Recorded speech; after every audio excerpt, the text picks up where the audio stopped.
a live picture as Marine One has landed again out at Tinker Air Force Base. And Daphne Dowd, are you out there? Can we talk with you?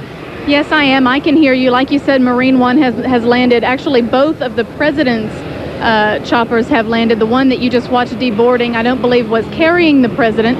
The second one is taxiing up as we speak. We'll try to get a shot of that for you. The first two, of course, military choppers to you before came in first, and some of the delegates that traveled up there for the aerial tour deboarded before the two presidential choppers came down. And you are looking at the second presidential chopper. The first one deboarded. This one is taxiing up. I would assume, I don't know if you have a wide shot, you can see a couple of police cars there waiting to greet the president. There is also, you probably can't see in your shot, a motorcycle motorcade that will lead him out of here onto his Del Air neighborhood tour. They will lead him through the city and through the destruction that he will be witnessing today. And we'll wait for this chopper to slow to a stop and for the president to disembark. Certainly he has seen what will be to him, I would assume, an eye-opening scene out here in Oklahoma.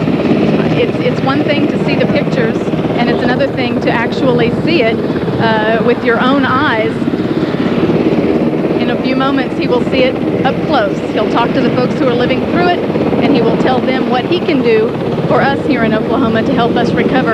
I can tell you, Jennifer, if you'd like me to continue here, that he did announce today that the Department of Labor will spend over $12 million to provide temporary jobs for some 3,500 Oklahomans. Those are men and women who lost their jobs in businesses and that were destroyed by the tornadoes, and that will be paid to serve at relief centers to distribute food and water, to help on construction crews.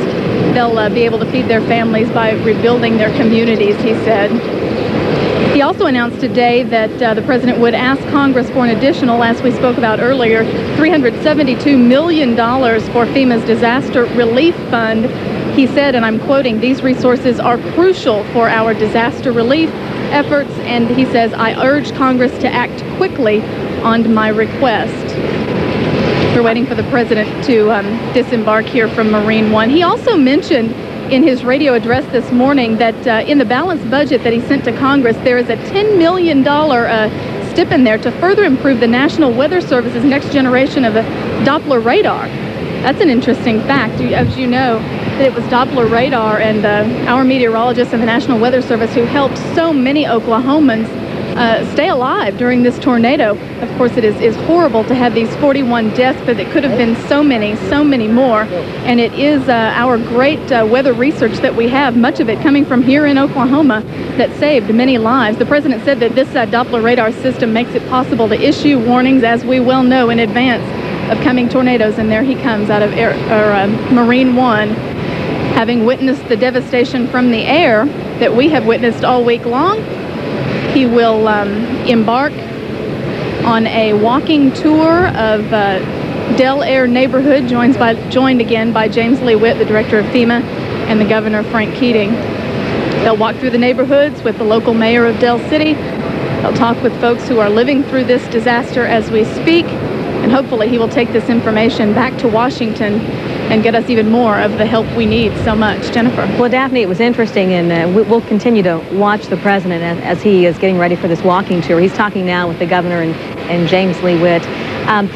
It was interesting to me when I spoke with First Lady Kathy Keating a few moments ago, and she said that the president was very adamant about this $10 million to upgrade the Doppler system. Very interested in that, wanting to know, apparently very impressed with the fact that the warning could have gone out as quickly and in advance as it did, but wanting to make sure that we are doing everything we can to get the very best system out there and using federal money to do so. We're watching as the president now looks like, I'm not sure if that Suburban will be taking the president, but it looks perhaps like they will. They'll be starting on their driving into, I assume, the Del Air neighborhood. Is that where they're going first, Daphne? Do you know? I believe so. They're going. That's the way I understand it anyway. That they will be going to the Del Air neighborhood first. I'm not sure how many other neighborhoods they're going to beyond that, if any. I know that after he does that, he plans to speak to the folks there, and when he comes back, he will be speaking to us here. So we'll watch him as he drives forth here. I'm not sure if he is going to, I believe what he's going to do is just leave right now and head over to the Del Air neighborhood. You can, the camera is not pointed to it right now, but when he drives up, you will see there is a rather large motorcade of motorcycles and a couple of police cars that are ready to escort him. And it's going to be quite a trip. You know, when, from what I understand, when Secret Service first came down here, they had a plan that they had drawn up of the path that they would take through the roads here. But of course, they didn't know of the destruction and the debris and the closed off roads that we have here. And our folks here in Oklahoma had to help them figure out a better route. So here they go with the motorcade leading the president on the way in his what appears to be a Suburban.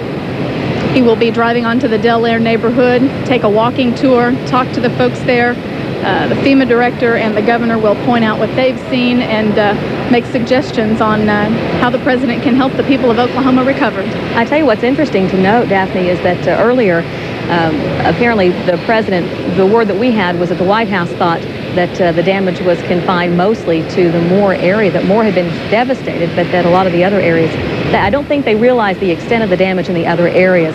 And so perhaps this walking tour and the aerial tour that he's already had will be very critical in helping them understand from a federal perspective what needs to be done to help rebuild Oklahoma. Well, it is hard to swallow what has happened here. It's hard to fathom the magnitude